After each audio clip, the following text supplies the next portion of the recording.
Satu keadaan di mana orang terlalu banyak menghabiskan waktu memikirkan sesuatu tanpa mengarah pada solusi yang efektif.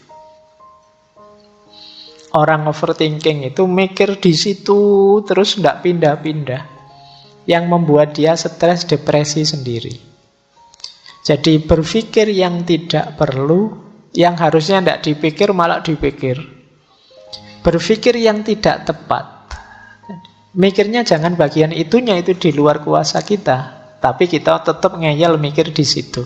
Atau berpikir yang terlalu banyak, tidak ngerti kapan stop. Mikir juga harus ngerti kapan stop. Pak, saya sudah buntu, Pak. Ya sudah buntu, ya berarti stop. Buntu kamu ngeyel terus, yo stres kamu. Ini jalannya gimana ya? Saya membaca buku kok tidak paham-paham. Kamu pikir tidak paham, ya sudah ditutup. Jadi mikir yang tidak ngerti kapan harus berhenti. Kamu fokus di masalah terus, tidak ketemu-ketemu solusi. Kalau ketemu solusi, kamu tanya lagi, kamu pertanyakan lagi, kamu permasalahkan lagi.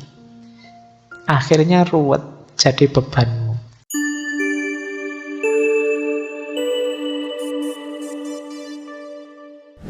Bismillah. Assalamualaikum warahmatullahi wabarakatuh. Bismillahirrahmanirrahim. Alhamdulillahi rabbil alamin. Wa bihi nasta'inu ala umurid dunya waddin.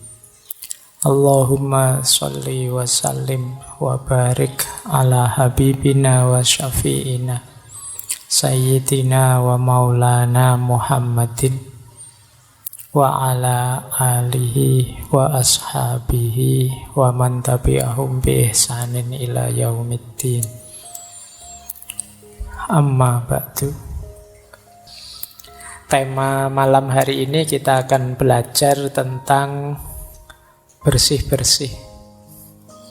Tapi bukan bersih-bersih fisik ya, tapi bersih-bersih sisi dalam diri kita. Minggu ini kita belajar cara membersihkan pikiran. Minggu depan kita belajar membersihkan jiwa, tazkiyatun nafas. Minggu depan agak sufistik, kalau malam hari ini kita lebih agak filosofis. Meskipun insya Allah tidak terlalu rumit lah, kita mikir yang praktis-praktis saja. Karena bersih-bersih itu kalau terlalu filosofis tidak jadi bersih-bersih. Wong ini praktek kok, bukan mikir. Baik, bismillah ya, kita mulai. Ya tentu saja bersih-bersih pikiran itu dengan asumsi isi pikiran kita itu mungkin sudah banyak yang kadaluarsa, yang out of date, yang kotor, yang ngeres, yang ruwet, yang bulet, dan lain sebagainya. Ayo bersih-bersih. Saya beri judul Clear Mind. Nanti di banyak tradisi filsafat, khususnya tradisi filsafat timur, itu mengidealkan berpikir itu harus jernih. Mengidealkan kejernihan, kebersihan pikiran. Tidak sekedar teknik berpikir yang canggih, tapi pikiran itu sendiri harus bersih, harus jernih, tidak terkontaminasi oleh hal-hal yang dianggap negatif. Ini yang oleh banyak orang sering dianggap sebagai bedanya tradisi timur dan tradisi barat. Kalau barat membahas pikiran, banyak fokus bagaimana dia kritis, bagaimana dia valid, bagaimana dia jelas, bagaimana dia tidak bulet dan lain sebagainya. Lebih ke teknis. Sementara kalau di timur lebih mengutamakan kejernihannya. Nah, malam hari ini kita belajar menjernihkan pikiran. Tentu saja berarti agak dekat dengan gaya timur. Baik, kita mulai ya. Nah, ayo kita latihan. Banyak di sekeliling kita orang-orang yang berpikiran negatif. Cirinya apa pikiran negatif itu?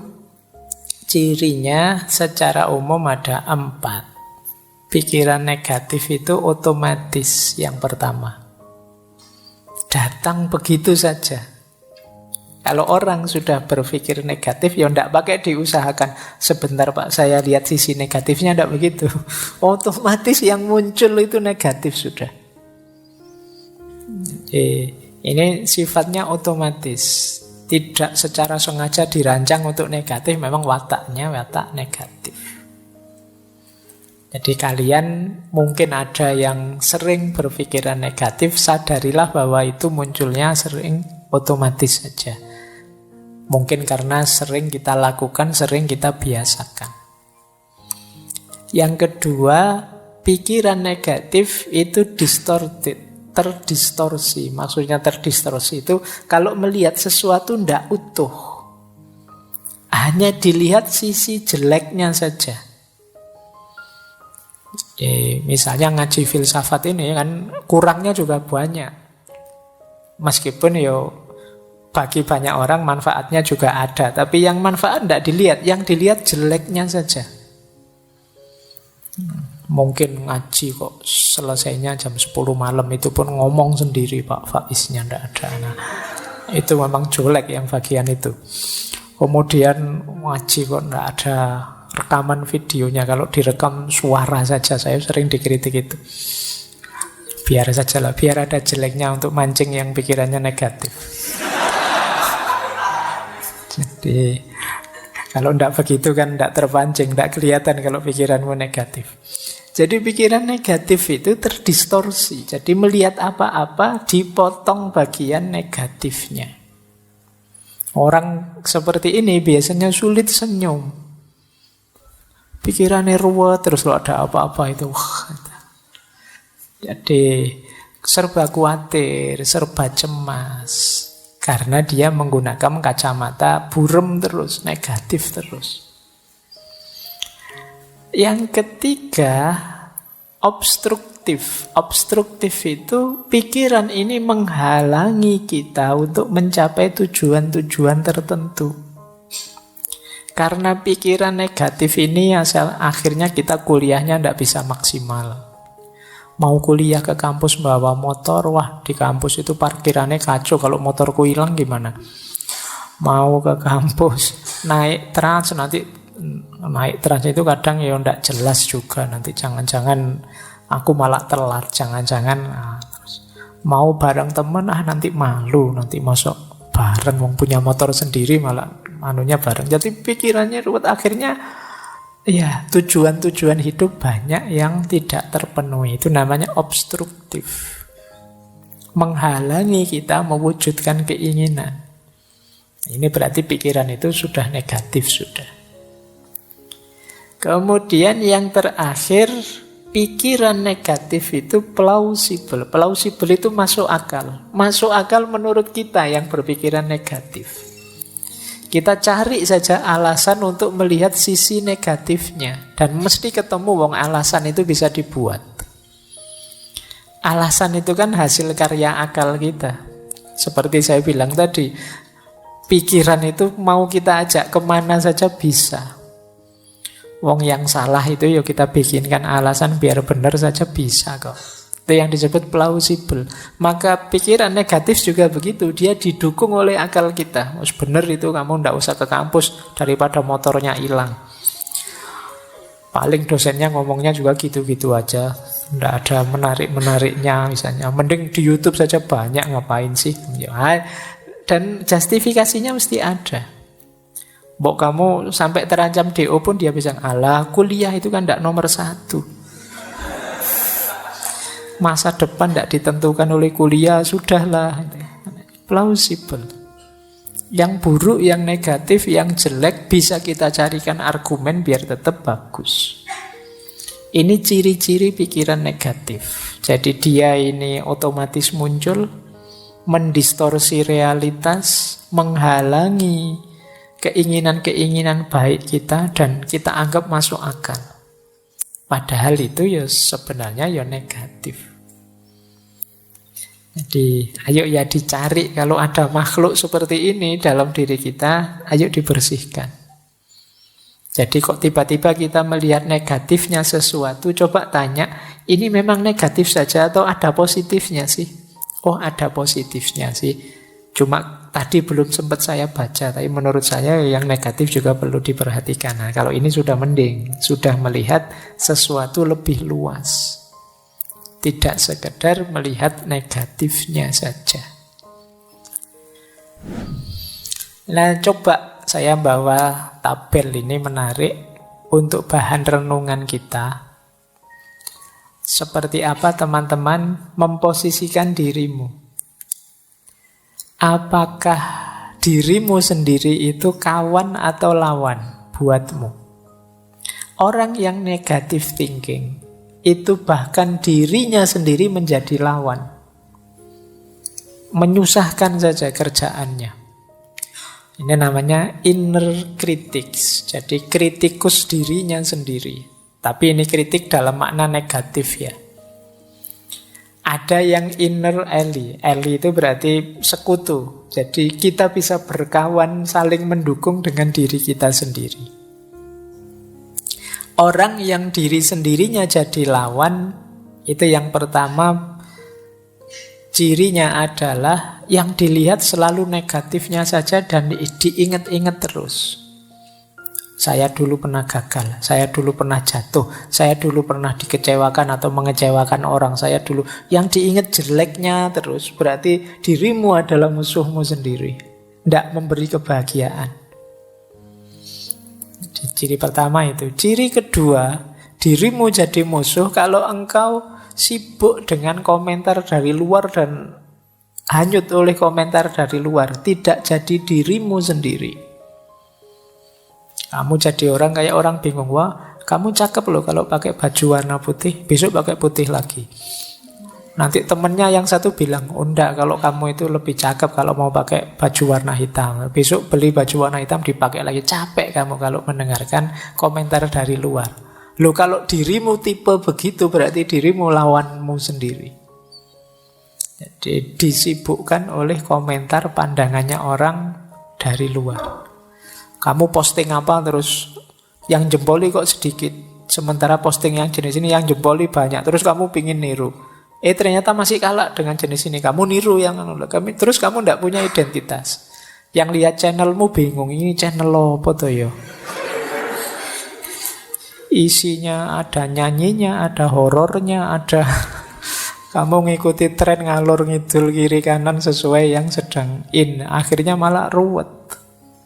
Kamu mendengarkan usul tidak punya jati diri. Nah itu berarti apa? Lawanmu adalah dirimu sendiri. Ada lagi inner critic itu dirimu selalu berprasangka buruk dan tidak punya tujuan. Jadi selalu lihat jeleknya saja. Itu kan seperti tadi. Itu berarti musuhnya dirimu sendiri. Kalahkan dirimu yang hanya lihat jeleknya saja. Segala sesuatu. Kalau sudah terlatih lihat jeleknya, nanti kamu tepis. Kalau dia komentar, jangan pakai baju itu, lucu. Tidak apa-apa, saya ingin pakai baju ini aja. Kenapa sih? Coba dilawan dirimu. Kadang-kadang perlu dikerasi sedikit begitu. Biar tidak manja dengan persepsi-persepsi negatifnya. Kemudian diri yang selalu mengkritik itu biasanya diri yang jadi sumber kegalauan. Galau oleh kekurangan-kekurangan kita. Ya kita yang paling tahu kekurangan kita. Tapi kekurangan kita itu kan jalan untuk kita berusaha memperbaiki diri, bukan jalan untuk galau. Tapi diri yang serba negatif tadi tiap hari menyusahkan kita dengan kegalauannya. Jadi ini coba kita cek diri kita sendiri sebagai apa. Alhamdulillah kalau diri kita adalah sekutu yang baik, teman yang hebat. Ini kebalikannya yang negatif tadi. Kalau ini positif, teman yang hebat itu fokus pada semua pengalaman, tidak dipilih-pilih. Pengalaman baik, pengalaman buruk diterima. Kemudian yang baik diingat-ingat, diambil yang bagus-bagus, kemudian yang buruk diambil pelajaran, harusnya bagaimana untuk meningkatkan diri. Ini berarti diri kita jadi teman yang baik. Tidak sekedar ngeritik, ya memang ada jeleknya kita terima, tapi untuk dijadikan pelajaran ke depan, biar kita tambah baik. Nah, kalau tentang komentar orang, ya semua komentar silahkan masuk, tapi aku nanti yang menentukan mana relevan, mana tidak relevan, mana cocok, mana tidak cocok. Terima kasih usulnya, tapi saya punya persepsi sendiri. Nah, ini berarti jiwa kita teman yang enak. Jadi tidak sekedar membawa kita diombang-ambing komentar-komentar, pandangan-pandangan dari luar. Kadang-kadang jiwa kita menguatkan kita sendiri, yakinlah bahwa ini baik, lanjut saja, tidak usah terlalu mendengar orang lain. Nah, ini dia sekutu yang baik. Kemudian inner ally juga percaya diri, tidak minder. Jadi orang percaya diri itu ya tidak mudah dipengaruhi. Jelas tujuan dan sadar proses. Apa-apa ya perlu proses. Untuk mencapai tujuan perlu proses-proses. Kalau inner ally membanggakan kelebihan. Jadi kalau tadi yang inner kritik itu kan galau oleh kelemahan. Kalau ini melihat positifnya diri. Iya sih nilaiku jelek, tapi alhamdulillah aku masih semangat. Nah, lihat positifnya. Iya sih sampai usia sekian aku masih jomblo, tapi tidak apa-apa, aku jomblo yang bahagia kok. Nah itu, jadi lihat sisi diri yang positifnya. Oh, kalau yang inner kritik tadi ada masalah sedikit dia pontang-panting galau. Gelap duniaku, aku harus bagaimana lagi? Siapa yang peduli padaku? Wah, pokoknya kalimat-kalimatnya ya, kayak lagu semua akhirnya. Nah itu tipe inner kritik. Nah, ayo kita bentuk diri kita berkawan dengan kita, inner ally.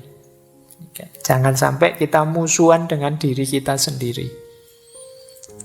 Jadikan sisi dalam diri kita itu pendukung yang kuat. Dia yang paling ngerti sebenarnya tentang kita.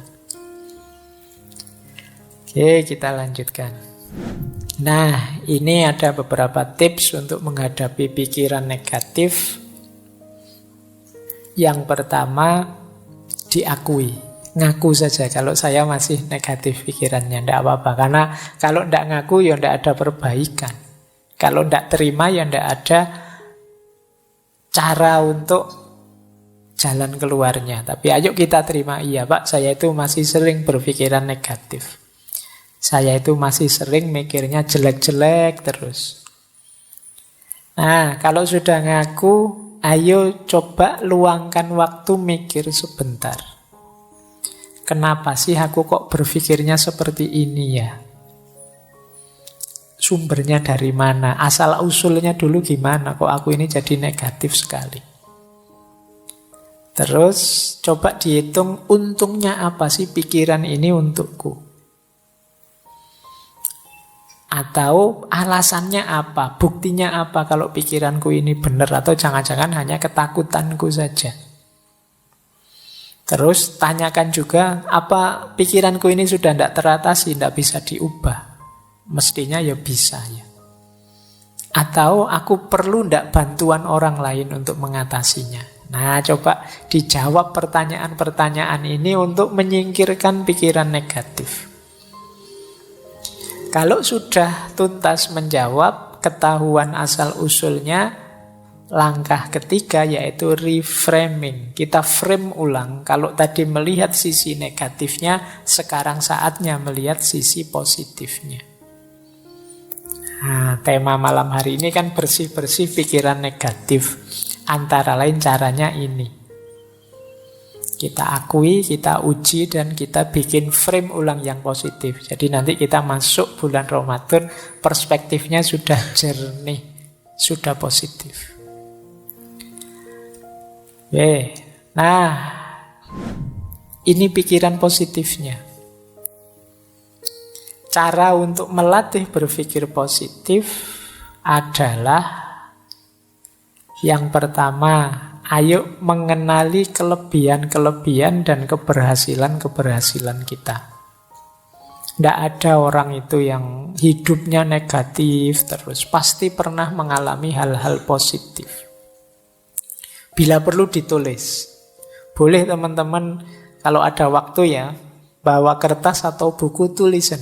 Kelebihanku itu apa saja sih kira-kira? Nah, 1, 2, 3, 4, 5 apa saja. Pasti ada kok kalau teman-teman jeli. Tidak mungkin tidak ada kelebihan sama sekali. Ya kemungkinan banyak tapi tidak ketahuan saja. Kalau kalian jeli mungkin ketemu, oh ternyata saya itu orangnya begini, orangnya begitu. Coba ditulis saja. Ini membawa kita nanti pada rasa syukur. Iyalah ternyata dari sekian banyak kelebihanku, hanya satu ini toh kekuranganku. Lah terus kenapa selama ini hidupku kok murung terus ya? Nah ini coba kalian, tidak apa-apa wis latihan nulis. Meskipun tulisannya disembunyikan untuk diri sendiri juga tidak apa-apa. Mungkin malu kalau dibaca orang lain ya tidak apa-apa. Tapi paling tidak kan melakukan muhasabah sendiri. Apa kelebihan-kelebihanku? Boleh juga capaian-capaianku. Alhamdulillah Pak, saya dulu bisa lulus TK tepat waktu. Misalnya. Loh, itu kan prestasi. Mungkin ada yang TK-nya tidak tepat waktu. Nah, jadi dan banyak capaian-capaian yang lain. Gitu loh. Saya selalu sukses Pak, tiap bulan menghabiskan kiriman orang tua. Wah, situ. Alhamdulillah. Barokah berarti kirimannya orang tua. Iya Pak, selalu bisa saya habiskan dengan sukses. Coba ya kamu hitung capaian-capaian. Banyak lah mesti, tenang saja. Saya berhasil membuat dosen saya marah Pak. Itu juga. Baik, ya capaian yang baik ya. Nanti kamu tulis, biar apa? Biar yang kedua masuk. Gimana caranya kamu bisa bersyukur? Kalau kamu bisa sulit menemukan kelebihan atau capaian hidup prestasi, tapi yang kedua ini pasti kamu ketemu. Hal-hal yang bisa disyukuri. Mudah untuk mencari hal yang bisa disyukuri. Kalau kalian sulit, bandingkan dirimu dengan orang yang situasinya lebih sulit darimu. Dan itu banyak.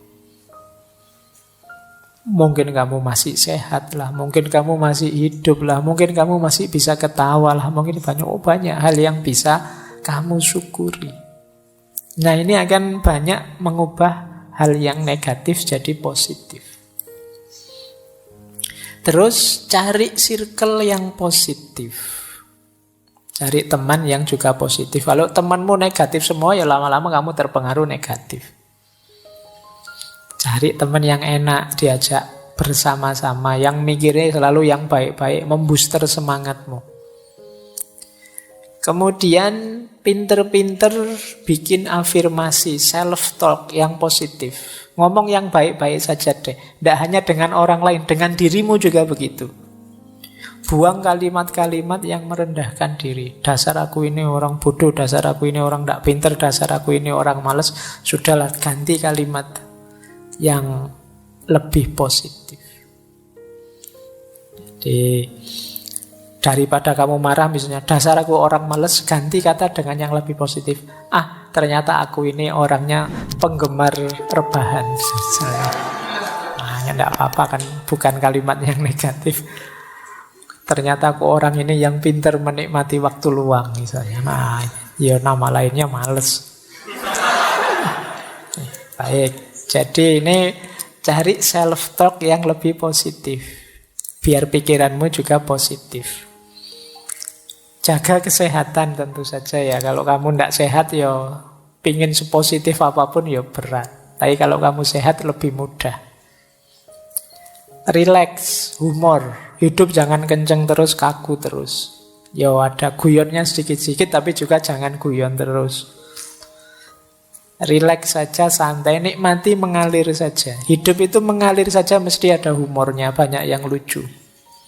Hidup jadi tidak lucu karena kamu serius terus, kamu pegang terus dengan keras. Biarkan saja kamu nikmati setiap prosesnya, mesti beragam. Ada seriusnya, ada lucunya, ada hidup itu begitu karakternya. Kok hidup itu seragam? Kok ini rasanya humor terus Pak, ada yang tidak beres. Kamu berlebihan di situ. Atau kok serius terus Pak, ada yang tidak beres. Kamu ada yang berlebihan pasti. Secara natural hidup itu pasti ya ada naik, ada turun, ada serius, ada humor. Terus banyak belajar hal baru. Jadi banyaklah belajar tentang yang baru-baru. Yang baru ini menarik. Biar kamu tidak sibuk dengan pikiran-pikiran lama yang negatif. Nah, jadi setelah dibersihkan tadi, diisi dengan yang positif. Memulainya dengan hal-hal ini. Terus kita lanjut lagi ya. Nah, ada teori yang menarik.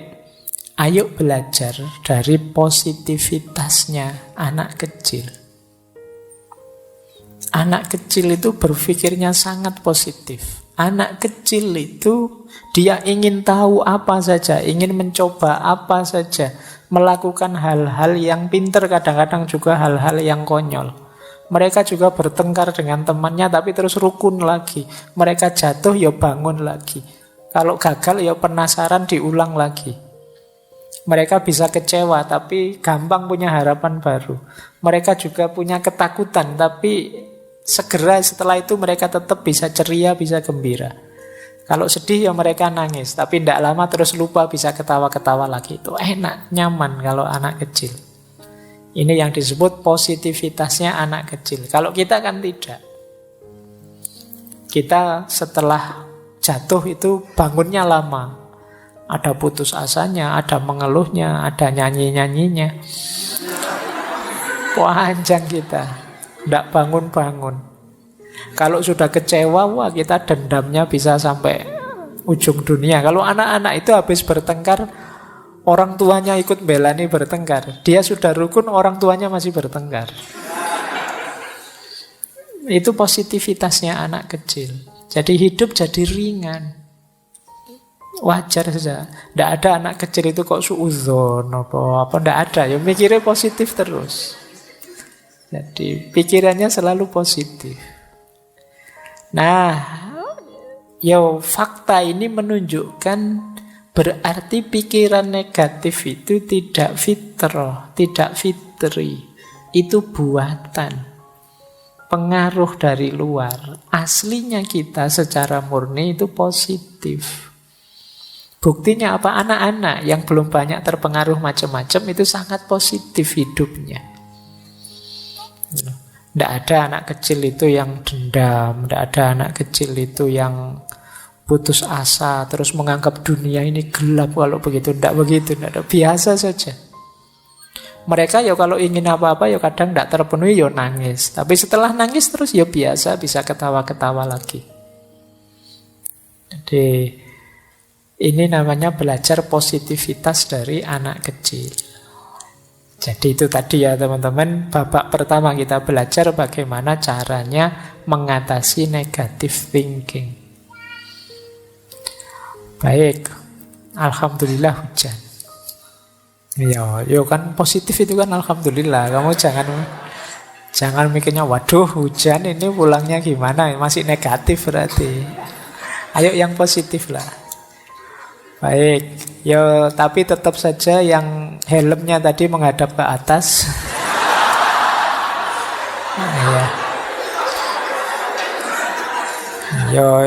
Kamu benerin dulu nanti daripada kamu pulang mandi kan tidak enak. Oke, baik, kita lanjutkan. Wah, tinggal setengah jam, kita masih punya 2 PR. Yuk, sekarang kita masuk ke sini. Overthinking. Ini banyak sekali di antara kita. Kalau ini mungkin bukan negatif tapi bulat. Kamu terjebak di dalamnya. Overthinking itu satu keadaan, tulisannya kecilikan kurang besar itu. Nanti kamu besarkan sendiri. Satu keadaan di mana orang terlalu banyak menghabiskan waktu memikirkan sesuatu tanpa mengarah pada solusi yang efektif. Orang overthinking itu mikir di situ terus tidak pindah-pindah. Yang membuat dia stres, depresi sendiri. Jadi berpikir yang tidak perlu, yang harusnya tidak dipikir malah dipikir. Berpikir yang tidak tepat. Mikirnya jangan bagian itunya, itu di luar kuasa kita. Tapi kita tetap ngeyel mikir di situ. Atau berpikir yang terlalu banyak. Tidak ngerti kapan stop. Mikir juga harus ngerti kapan stop. Pak, saya sudah buntu, Pak. Ya sudah buntu, ya berarti stop. Buntu kamu ngeyel terus. Yo, stres kamu. Ini jalannya gimana ya? Saya membaca buku kok tidak paham-paham. Kamu pikir tidak paham, ya sudah ditutup. Kalau enggak, kamu nanti overthinking. Jadi beban besar di kepalamu. Harus ngerti apa yang perlu dipikirkan, mana yang tidak perlu dipikirkan. Harus tahu kalau memang saya pikirkan, bagian mana yang harus saya pikirkan. Kalau sudah pas bagian yang saya pikirkan, mampu enggak saya mikir ini? Bisa enggak nyampe solusi? Kalau enggak ya sudah mandek. Sesuai porsinya. Jadi, dan arahnya ke solusi, bukan ke masalah. Banyak orang mikir itu fokus di masalahnya, akhirnya bulet. Ditawari solusi apapun, dicari masalahnya. Kalau pakai solusi ini gimana? Loh, kalau solusi itu kan nanti jadi begini efeknya. Ya sudah, solusi ini saja. Jangan, kalau solusi itu nanti ada masalah ini. Ya sudah, solusi yang ini. Apalagi yang itu, Pak, nanti ada masalah ini. Ini namanya overthinking. Jadi mikir yang tidak ngerti kapan harus berhenti. Kamu fokus di masalah terus. Tidak ketemu-ketemu solusi. Kalau ketemu solusi, kamu tanya lagi, kamu pertanyakan lagi, kamu permasalahkan lagi.